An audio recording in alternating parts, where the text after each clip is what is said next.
Log on, tune in, find out. Another good idea from Cambridge.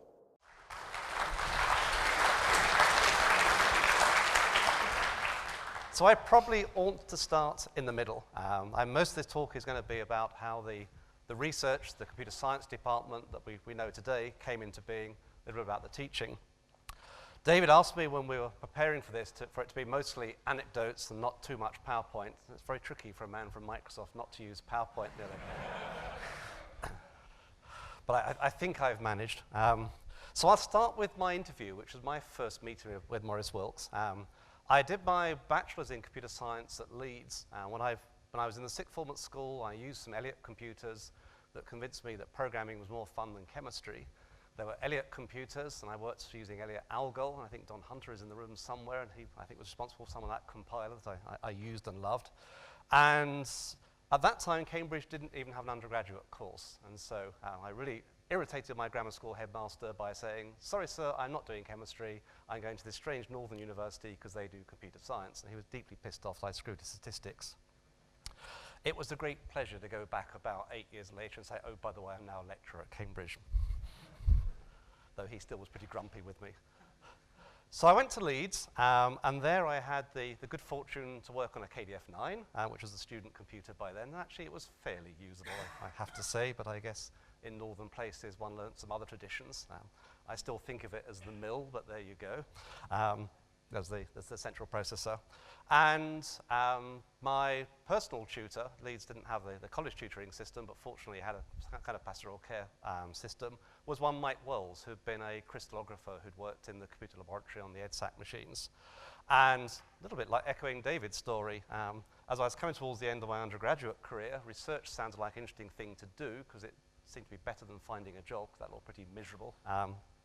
So I said to Mike Wells, "I think I want to do research. I don't know what it is, but it sounds like fun." There was one PhD student, I think, in the computer lab at Leeds, and he was certainly having fun. I think I'm more interested in operating systems because that's the kind of stuff I've been doing. He said, "You better go and talk to Maurice Wilkes and Roger Needham in Cambridge." So one February day in 1975, I guess it was, I came down for interview. My introduction to Cambridge was very scary. I came down on the train from Leeds, and you come cross-country from Peterborough. It had been a hard winter. There was snow on the fens, which was melting. I had this image that the train was just driving out into the sea and that maybe Cambridge was some island somewhere. Julie arrived, got into the lab. I think it was slightly after lunch, and was ushered by Joyce Hilling into the old man's office. Of course, it's Professor Wilkes to me in those days. And he and Roger were there. Maurice sat at his desk with a little notepad, and Roger walked around the way he did.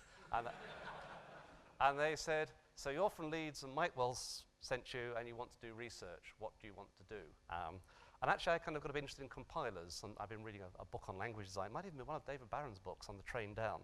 And I said, "Oh, I want to invent a programming language and write a compiler." Silence. Well, I think block-structured languages are particularly interesting ideas of languages, and I've got some ideas about how you might use stacks to compile those. Silence. 2 hours later, I had designed a programming language, an operating system. We were deep into the design of the hardware that was optimized for the design of this language. And Wilkes said, "Boy, you seem pretty enthusiastic. Perhaps you better go and meet a few people in the building."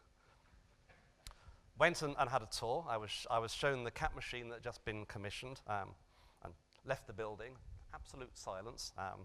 One or two other places I visited were kind enough to kind of say, "Yes, we'd quite like you." And indeed, Newcastle was quite insistent. I hadn't heard from Cambridge. And in the end, I rang up Roger Needham and said, "I'm sitting on offers at other places. It did seem quite interesting at Cambridge. Would you mind giving me an offer?" And fortunately, they did. And that was the start of my career in computing. But as a fantastic interview technique, they just said nothing, and I pumped myself dry in those 2 hours. But also defined my career, and there we go. So as David said, the computer laboratory really split into two halves. And certainly when I was there in 75, there was quite a distance between the halves. I think the bonds that had been there in the early days have been lost, and many of us were a new generation, and we saw these strange people running their IBM mainframe. It was a very different animal. The lab had certainly developed several lines of research, and some of those were already there, I think, growing out of Titan. And I tried to remember all the research groups, and this is certainly where I think I could do with some help. Clearly there was operating systems, and Roger was the leader of that, and he was my PhD supervisor, and CAP was the project of that moment. And CAP was in many ways responding to some of the challenges that had arisen in writing the Titan system. And I'll open that can of worms in a couple of slides' time. There was clearly still hardware being done by David Wheeler. As I talk about CAP and later the Cambridge Ring, there are all kinds of anecdotes about Wheeler hardware, and you've heard many of them before in the previous talks. I was actually reminded of the Monty Python, not the Monty Python, the Morecambe and Wise joke. You might remember they did a skit with Andre Previn, where Morecambe plays the piano badly out of tune, and Andrew Previn said, that's all completely wrong. And Morecambe says, no, I'm playing the right notes, but not necessarily in the right sequence. If you programmed Wheeler hardware, the right bits were there, but not necessarily in the right sequence. And I certainly found that out when I microprogrammed CAP. But Wheeler hardware was a wonderful thing to work with if you like writing low-level code and unpicking it. The whole of the CAP design was summarized on one sheet of A4. I still have a copy of it. And it was in Wheeler logic diagrams, which the abstraction, at some point you had transistors and resistors because you had to really understand the timing. At other points you had sort of high-level block functions. You just had to guess what they did. One of them was called floating point unit, and we spent a long time guessing what that did. Programming languages was a big thing. By the time I got here, Steve Bourne had left, but his legacy of work on Algol 68 was a major strand. And in fact, that was the programming language in which we wrote our operating system. There was, of course, the work that Martin Richards was doing with BCPL. That came back in a very strong way in the Ring world. Much of the Ring software applications are written in BCPL. BCPL proved an interesting challenge for the CAP machine, and I'll address that one when we get there. There was a lot of work that built on the work on graphics, for which I think of Neil Wiseman as the leader of that, with his Rainbow group. Although their interests were broader than graphics, databases, digital mapping, typeface design, many things have been being done by that group, and of course building hardware, of which the Rainbow display was an example of that, so I think outside of the period I'm addressing. Ken Moody was doing work on databases. There was a very strong information retrieval group, of which we think of Karen as the figurehead, but I think Keith van Rijsbergen was part of the group at that time, if I remember correctly. And there was sort of a CAD group that I totally failed to find a picture of Ian Breed anywhere on the internet. Thank you. Could you please put a picture on the internet? And I'm sure there are others in that group, but my recollection is CAD was kind of moving out the department in the early 70s, some going on to commercial life, some going to the CAD center. And I think there's something which perhaps didn't come out of the earlier stories, which is an important part of the early history of computing and computing history at Cambridge. How many other subjects graduated through computing? And actually X-ray crystallography, going back to Mike Wells, was one of those. And one can think of several others, and that was the application side of the story. So I need to start rattling on because the others have used up all my time ration. Let me tell you a bit about CAP. The challenge in Titan had been all the system software was essentially written in assembly code, and what we now call buffer overflows and similar bugs of addressing memory you shouldn't caused huge amounts of difficulty. And so the idea was, can we build a machine with addressing mechanisms that basically kept programmers under control and made sure you couldn't address memory you shouldn't? At this stage, really the way things worked was Maurice sort of did architecture, and David Wheeler and Roger Needham really did the design and implementation and ran the project. And certainly those of us research students never quite understood where the old man sat in these things, and he was usually about one design cycle behind, so he was campaigning for the previous thing, and that made it a little bit confusing. And we picked up on the fact he was called the old man behind his back and Professor Wilkes to his face. And indeed, a wonderful memory of that period. There are various times when you'd be sent to Maurice to go and sort something out. And the secret I learned was to speak to Joyce Hilling. Joyce, I want to go and see the old man and ask him X. And she'd say, well, he's only back from college and he hasn't woken up from his snooze yet. I'd come back at about 4 if I were you, young Mr. Herbert. And the skill I learned from that is when dealing with a senior person, always work through their, what we used to call secretary, these days is called admin assistant. They can smooth the path for you. I'm told my staff do it to me. So the idea that Maurice came up with was capability registers that essentially You would take that idea of index registers or B lines that was introduced with EDSAC2, you'd add to them a limit so you couldn't go beyond a certain address, so you could chop the thing up into segments, and you'd have some access control bits so you could limit some things to being read-only, some things being execute-only, and the machine would have some number of registers. That design, in fact, was picked up by Plessy in a system called the Plessy 250, and that was used in a number of military communication systems, some of which I think you can still find running in the back of some of Britain's older tanks and military systems. It had a problem. Every time you switched processes, you basically had to reload the capability registers, and that was obviously an expensive process. So the innovation that came through, I should say that capability register idea, I think that was another import from the US. Bob Fabry at the University of Chicago, I think, wrote the first paper on that, but Maurice thought about the implementation. When I was told no PowerPoint, I've cheated. These are all pictures faithfully copied out of my thesis. In my thesis, it was done with Indian ink and Letraset. I did cheat and use PowerPoint for this generation, but they are essentially the same figures. The idea we had was we would have essentially things like page tables in modern architectures, so that an address would select a capability out of a table using an index, and you address relative to the offset of that, and you can see it was not. I was slightly better in my thesis because I actually measured the spaces and the words would fit. Got that one badly wrong. That's PowerPoint for you.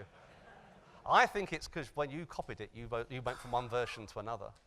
We have special versions of Microsoft software across the way that work.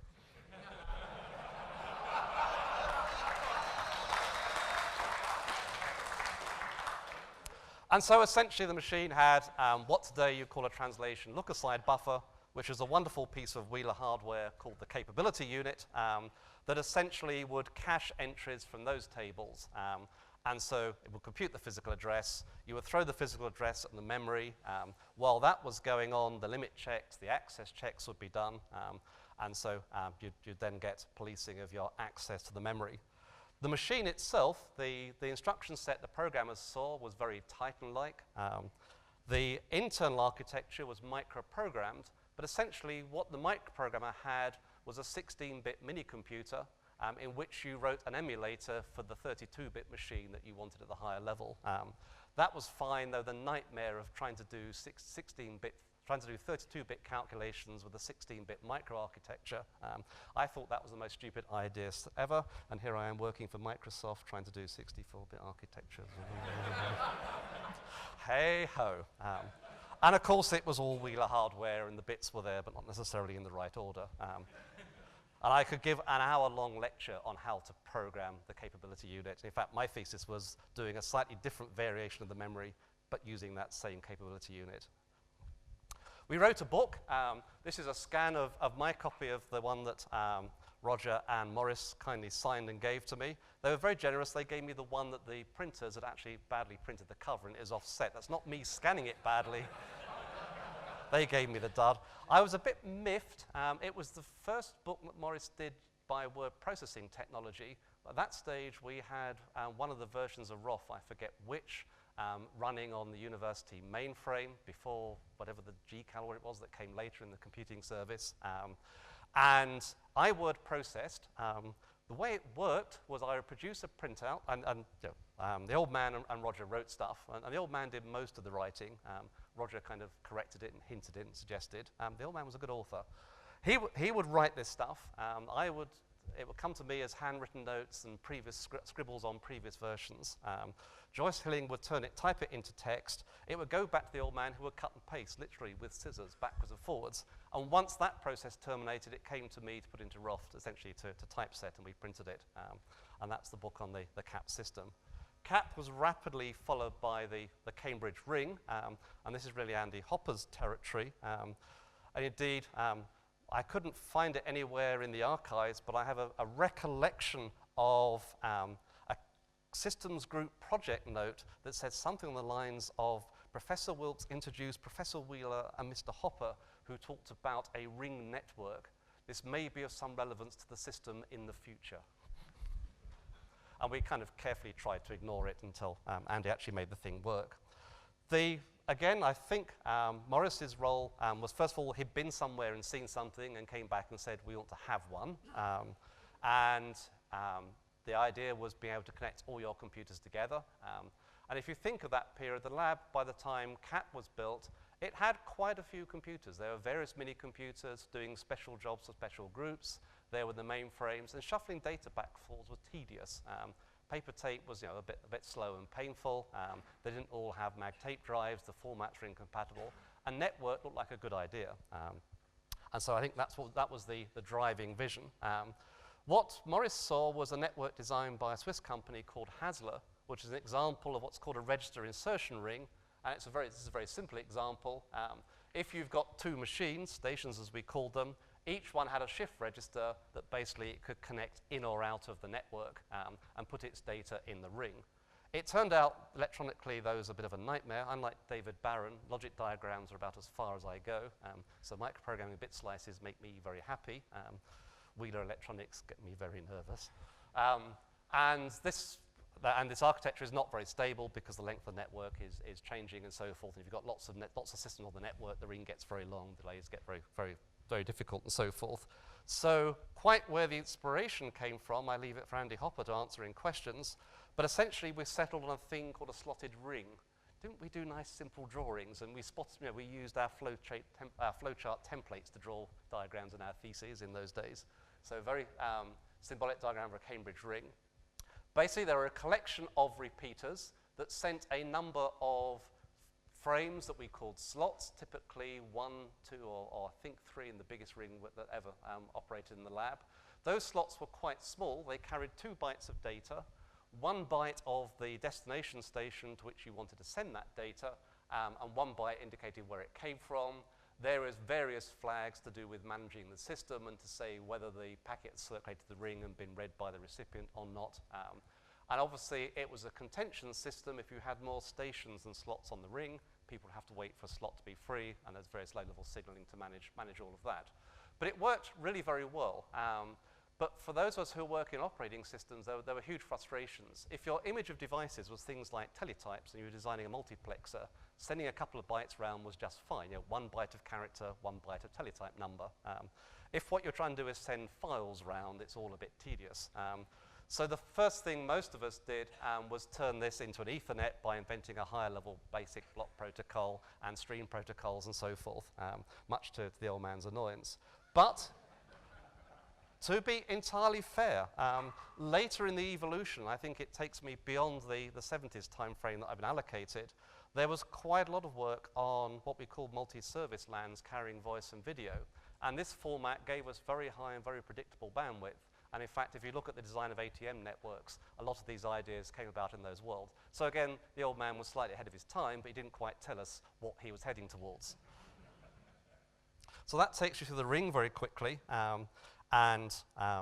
This is a picture of Wilkes in the title room, which at that stage had become really the center of all the hardware and the systems research.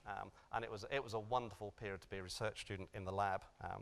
There were spin-outs from the ring work, several companies who went into manufacturing. Andy Hopper took the ring from those large boxes, which cost more to manufacture than the computers they connected. But that was another thing Wilkes taught me when doing research. Pick one thing and don't worry about the cost, just build it and see where it takes you. If it's worth having, you can engineer the cost out later. And of course, that's kind of predicting in the way that Moore's law has driven the industry for so many years. We built the processor bank system, which is where I did most of my subsequent research as an academic. And the old man was very influential in making that happen. I probably want to spend a few minutes talking about teaching. The computer science tripos started as a one-year tripos in 1972. I initially cursed when I found this out, because 72 was when I started at Leeds. And when I made my university selection in 70, there wasn't a computer science tripos, and I discovered Cambridge had one. I thought the rats. But then I discovered it was a one-year course, whereas Leeds had a 3-year course, so I'm still happy with my decision. You'll see from that sample of the first page, it's still substantially numerical analysis. They're numerical questions. And I wonder how a modern computer science course would tackle some of those questions. One of the things which was a feature of the Cambridge Tripos was section B of paper 1, which is half the exam, and there were 3 questions that basically described something terribly complicated, and you had to design a solution. And there was never an answer to these questions. They were open-ended, and the marks were awarded for seeing how the student found their way through this challenge and what they came up with. And it was as much fun inventing those questions as it was marking them. And you've barely got time to read all this one, but you can see it's exponential in every dimension. And remember, this is in the days when 128K was a lot of memory, and instruction times were measured in tens of microseconds, so quite a challenging problem. Some graduates of the Tripos went on to be very successful. This is the first year of the computer science Tripos graduating. Name that leaps off the page for me is Andrew Birrell. He's a colleague in Microsoft Research and very well known for some of his work on software constructs in programming languages for concurrency and parallelism. And there are other names on there which are well known, and some I think are in the room, which is quite fantastic. The old man did some teaching in that. He gave a course on digital communications, and he liked talking about satellites and so forth, and that was, I think, memorable. Since I didn't do the Tripos, I didn't know those things. Let me start to wrap up. Oh, I'll skip over that. There's not enough time. Let me start to wrap up and just talk a little about Wilkes the man during that decade, and then get you out for the bottled water. This is the hardest decade to describe because for many of us, Wilkes is actually quite remote, and many people mapped that to almost unfriendly. And he wasn't much loved, actually, in the department because people didn't know him. Their loyalty was to their more immediate supervisor, Roger, Neil, and people like that.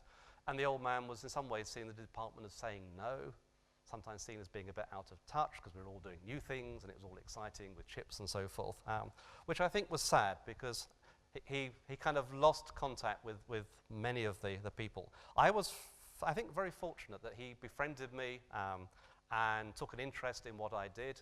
He could never understand object orientation. Yes, Herbert, but it's only memory at the end of the day. And of course he's right, and Maurice did not do abstraction.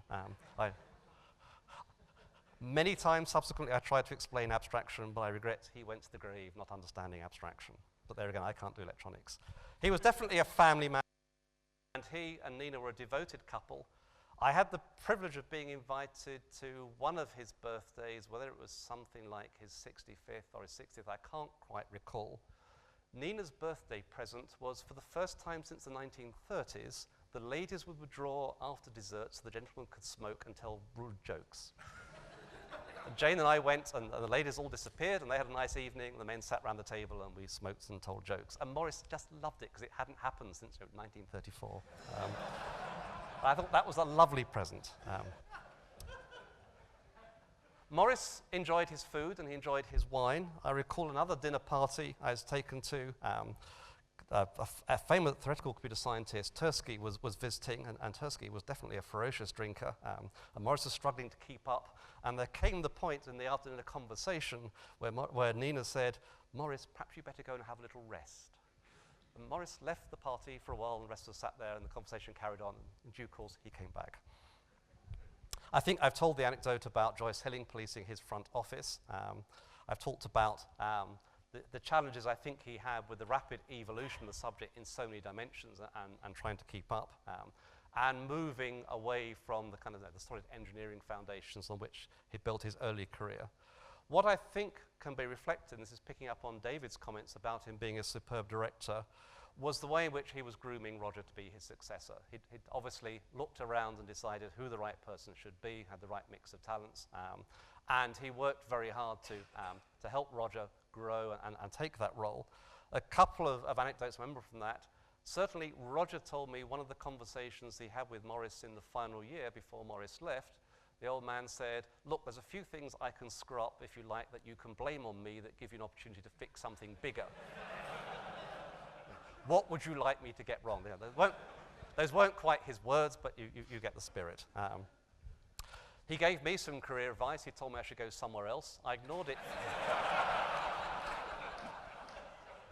He didn't like research students hanging on. He knew what a sticky place Cambridge was. It took a little while for me to disengage. It was 85 before I finally left, and it was Don Gelbats who said to me yet again, "You really ought to leave." When two people have told you, it's time to take the hint. And here I am back again. He did give me a great piece of mentoring advice, which is reflects, I think, the way he operated.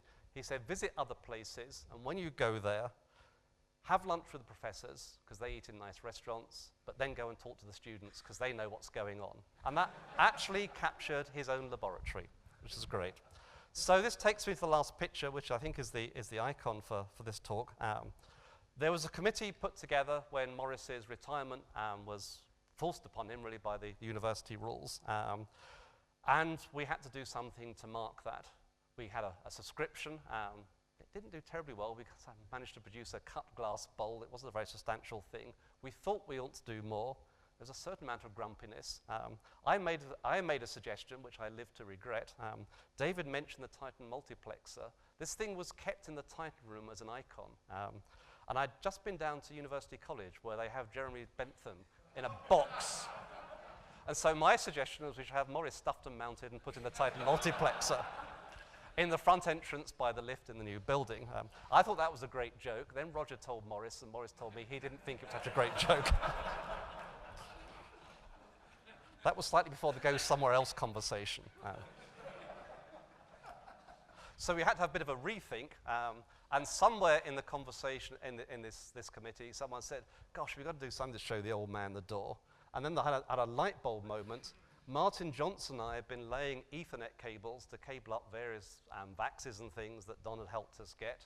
And in the course of doing that, we'd found this green wooden object under the floor, bloody thing in the way, can't we get rid of it? No, that's the Titan, the mathematical laboratory door.